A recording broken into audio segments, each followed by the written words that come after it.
Lalu aku melihat seorang malaikat turun dari sorga, memegang anak kunci jurang maut dan suatu rantai besar di tangannya. Ia menangkap naga, si ular tua itu, yaitu iblis dan Satan, dan ia mengikatnya 1000 tahun lamanya. Lalu melemparkannya ke dalam jurang maut dan menutup jurang maut itu dan memeteraikannya di atasnya, supaya ia jangan lagi menyesatkan bangsa-bangsa sebelum berakhir masa 1000 tahun itu. Kemudian daripada itu, ia akan dilepaskan untuk sedikit waktu lamanya. Lalu aku melihat takhta-takhta dan orang-orang yang duduk di atasnya. Kepada mereka diserahkan kuasa untuk menghakimi.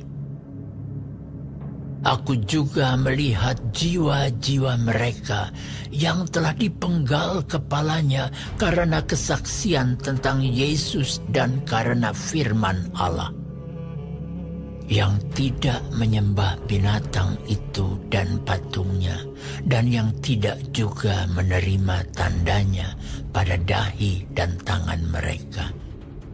Dan mereka hidup kembali dan memerintah sebagai raja bersama-sama dengan Kristus untuk masa 1000 tahun. Tetapi orang-orang mati yang lain tidak bangkit sebelum berakhir masa yang 1000 tahun itu. Inilah kebangkitan pertama. Berbahagia dan kuduslah ia yang mendapat bagian dalam kebangkitan pertama itu.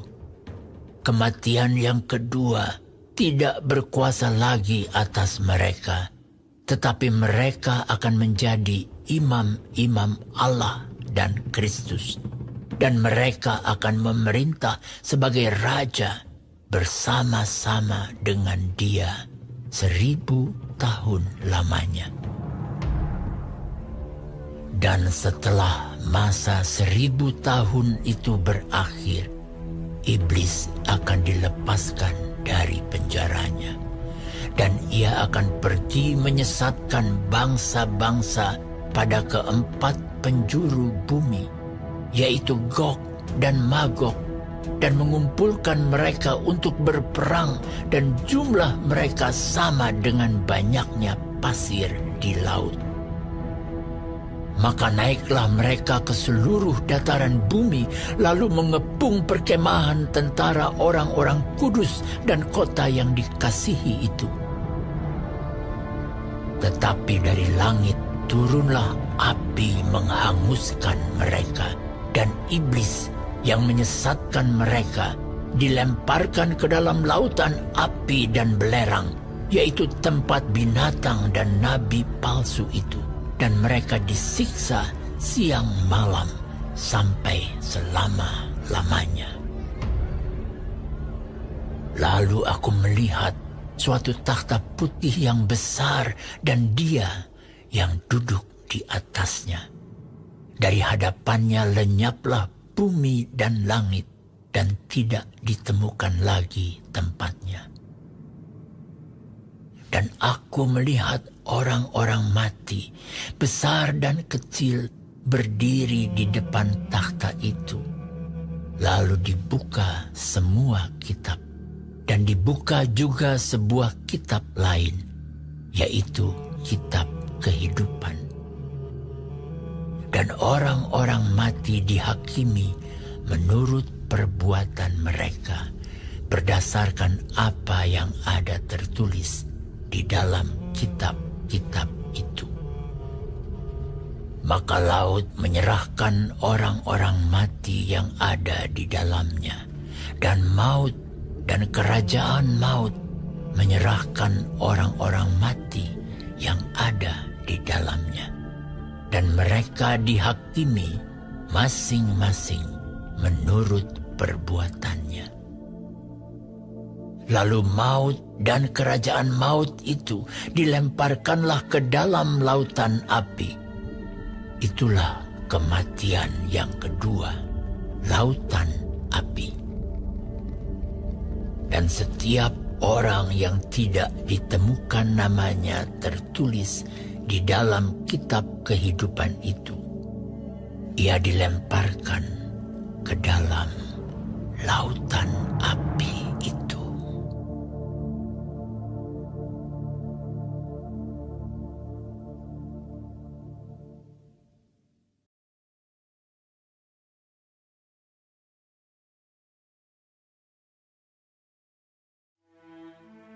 Lalu aku melihat langit yang baru dan bumi yang baru, sebab langit yang pertama dan bumi yang pertama telah berlalu, dan laut pun tidak ada lagi. Dan aku melihat kota yang kudus, Yerusalem yang baru, turun dari sorga dari Allah, yang berhias bagaikan pengantin perempuan yang berdandan untuk suaminya. Lalu aku mendengar suara yang nyaring dari takhta itu berkata, "Lihatlah, kemah Allah ada di tengah-tengah manusia, dan ia akan diam bersama-sama dengan mereka. Mereka akan menjadi umatnya, dan ia akan menjadi Allah mereka. Dan ia akan menghapus segala air mata dari mata mereka. Dan maut tidak akan ada lagi. Tidak akan ada lagi perkabungan, atau ratap tangis, atau duka cita, sebab segala sesuatu yang lama itu telah berlalu." Ia yang duduk di atas takhta itu berkata, "Lihatlah, aku menjadikan segala sesuatu baru." Dan firman-Nya, "Tuliskanlah, karena segala perkataan ini adalah tepat dan benar."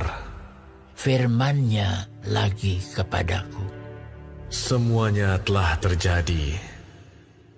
Aku adalah Alfa dan Omega, yang awal dan yang akhir. Orang yang haus akan kuberi minum dengan cuma-cuma dari mata air kehidupan. Barang siapa menang, ia akan memperoleh semuanya ini, dan aku akan menjadi Allahnya, dan ia akan menjadi anakku. Tetapi orang-orang penakut, orang-orang yang tidak percaya, orang-orang keji, orang-orang pembunuh, orang-orang sundal, tukang-tukang sihir, penyembah-penyembah berhala, dan semua pendusta, mereka akan mendapat bagian mereka di dalam lautan yang menyala-nyala oleh api dan belerang. Inilah kematian yang kedua." Maka datanglah seorang dari ketujuh malaikat yang memegang ketujuh cawan, yang penuh dengan ketujuh malapetaka terakhir itu. Lalu ia berkata kepadaku, katanya, "Marilah ke sini. Aku akan menunjukkan kepadamu pengantin perempuan mempelai anak domba." Lalu di dalam roh ia membawa aku ke atas sebuah gunung yang besar lagi tinggi. Dan ia menunjukkan kepadaku kota yang kudus itu, Yerusalem, turun dari sorga, dari Allah. Kota itu penuh dengan kemuliaan Allah, dan cahayanya sama seperti permata yang paling indah, bagaikan permata yaspis, jernih seperti kristal. Dan temboknya besar lagi tinggi, dan pintu gerbangnya 12 buah. Dan di atas pintu-pintu gerbang itu ada 12 malaikat dan di atasnya tertulis nama ke-12 suku Israel.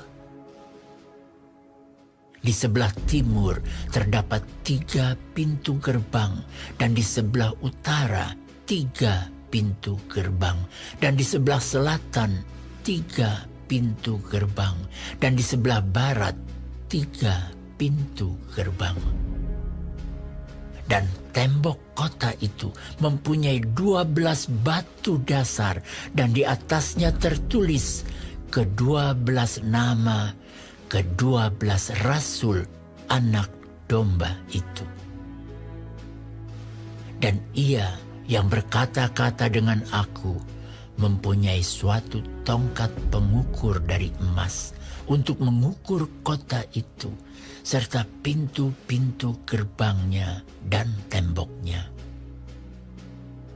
Kota itu bentuknya 4 persegi, panjangnya sama dengan lebarnya, dan ia mengukur kota itu dengan tongkat itu 12.000 stadia, panjangnya dan lebarnya dan tingginya sama. Lalu ia mengukur temboknya 144 hasta menurut ukuran manusia, yang adalah juga ukuran malaikat. Tembok itu terbuat dari permata yaspis, dan kota itu sendiri dari emas tulen, bagaikan kaca murni. Dan dasar-dasar tembok kota itu dihiasi dengan segala jenis permata. Dasar yang pertama batu yaspis, dasar yang kedua batu nilam, dasar yang ketiga batu mira, dasar yang keempat batu zamrud, dasar yang kelima batu unam, dasar yang keenam batu sardis, dasar yang ketujuh batu ratna cempaka, yang kedelapan batu beril, yang kesembilan batu krisolit, yang kesepuluh batu krisopras, yang ke-11 batu lazwardi, dan yang ke-12 batu kecubung. Dan ke-12 pintu gerbang itu adalah 12 mutiara. Setiap pintu gerbang terdiri dari 1 mutiara, dan jalan-jalan kota itu dari emas murni bagaikan kaca bening. Dan aku tidak melihat bait suci di dalamnya, sebab Allah Tuhan yang Maha Kuasa adalah bait sucinya. Demikian juga anak domba itu. Dan kota itu tidak memerlukan matahari dan bulan untuk menyinarinya, sebab kemuliaan Allah meneranginya, dan anak domba itu adalah lampunya. Dan bangsa-bangsa akan berjalan di dalam cahayanya, dan raja-raja di bumi membawa kekayaan mereka kepadanya. Dan pintu-pintu gerbangnya tidak akan ditutup pada siang hari, sebab malam tidak akan ada lagi di sana. Dan kekayaan dan hormat bangsa-bangsa akan dibawa kepadanya. Tetapi tidak akan masuk ke dalamnya sesuatu yang najis, atau orang yang melakukan kekejian atau dusta, tetapi hanya mereka yang namanya tertulis di dalam kitab kehidupan anak domba itu.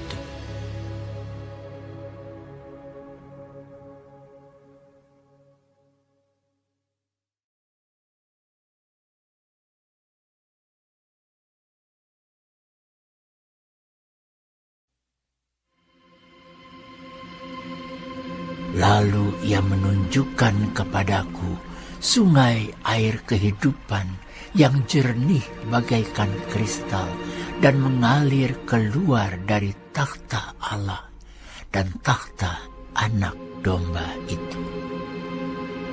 di tengah-tengah jalan kota itu, yaitu di seberang menyeberang sungai itu, ada pohon-pohon kehidupan yang berbuah 12 kali, tiap-tiap bulan sekali. Dan daun pohon-pohon itu dipakai untuk menyembuhkan bangsa-bangsa. Maka tidak akan ada lagi laknat. Takhta Allah dan takhta Anak Domba akan ada di dalamnya, dan hamba-hambanya akan beribadah kepadanya. Dan mereka akan melihat wajahnya, dan namanya akan tertulis di dahi mereka. Dan malam tidak akan ada lagi di sana, dan mereka tidak memerlukan cahaya lampu dan cahaya matahari, sebab Tuhan Allah akan menerangi mereka, dan mereka akan memerintah sebagai raja sampai selama-lamanya. Lalu ia berkata kepadaku, perkataan-perkataan ini tepat dan benar. Dan Tuhan, Allah yang memberi roh kepada para nabi, telah mengutus malaikatnya untuk menunjukkan kepada hamba-hambanya apa yang harus segera terjadi. Sesungguhnya, aku datang segera. Berbahagialah orang yang menuruti perkataan-perkataan nubuat kitab ini. Dan aku, Yohanes, akulah yang telah mendengar dan melihat semuanya itu. Dan setelah aku mendengar dan melihatnya, aku tersungkur di depan kaki malaikat yang telah menunjukkan semuanya itu kepadaku untuk menyembahnya. Tetapi ia berkata kepadaku, jangan berbuat demikian. Aku adalah hamba sama seperti engkau dan saudara-saudaramu, para nabi dan semua mereka yang menuruti segala perkataan kitab ini. Sembahlah Allah. Lalu ia berkata kepadaku, jangan memeteraikan perkataan-perkataan nubuat dari kitab ini, sebab waktunya sudah dekat. Barang siapa yang berbuat jahat, biarlah ia terus berbuat jahat. Barang siapa yang cemar, biarlah ia terus cemar. Dan barang siapa yang benar, biarlah ia terus berbuat kebenaran. Barang siapa yang kudus, biarlah ia terus menguduskan dirinya. Sesungguhnya, aku datang segera, dan aku membawa upahku untuk membalaskan kepada setiap orang menurut perbuatannya. Aku adalah Alfa dan Omega, yang pertama dan yang terkemudian, yang awal dan yang akhir. Berbahagialah mereka yang membasuh jubahnya. Mereka akan memperoleh hak atas pohon-pohon kehidupan dan masuk melalui pintu-pintu gerbang ke dalam kota itu. Tetapi anjing-anjing dan tukang-tukang sihir, orang-orang sundal, orang-orang pembunuh, penyembah-penyembah berhala, dan setiap orang yang mencintai dusta dan yang melakukannya, tinggal di luar. Aku, Yesus, telah mengutus malaikatku untuk memberi kesaksian tentang semuanya ini kepadamu bagi jemaat-jemaat. Aku adalah Tunas, yaitu keturunan Daud, bintang timur yang gilang gemilang. roh dan pengantin perempuan itu berkata, marilah. Dan barang siapa yang mendengarnya, hendaklah ia berkata, marilah. Dan barang siapa yang haus, hendaklah ia datang, Dan barang siapa yang mau, hendaklah ia mengambil air kehidupan dengan cuma-cuma. Aku bersaksi kepada setiap orang yang mendengar perkataan-perkataan nubuat dari kitab ini.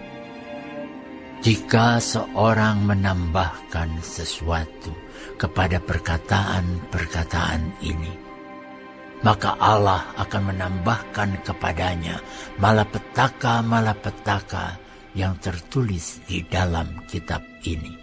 Dan jikalau seorang mengurangkan sesuatu dari perkataan-perkataan dari kitab nubuat ini, maka Allah akan mengambil bagiannya dari pohon kehidupan dan dari kota kudus, seperti yang tertulis di dalam kitab ini. Ia yang memberi kesaksian tentang semuanya ini berfirman, Ya, aku datang segera. Amin. Datanglah Tuhan Yesus. Kasih karunia Tuhan Yesus menyertai kamu sekalian.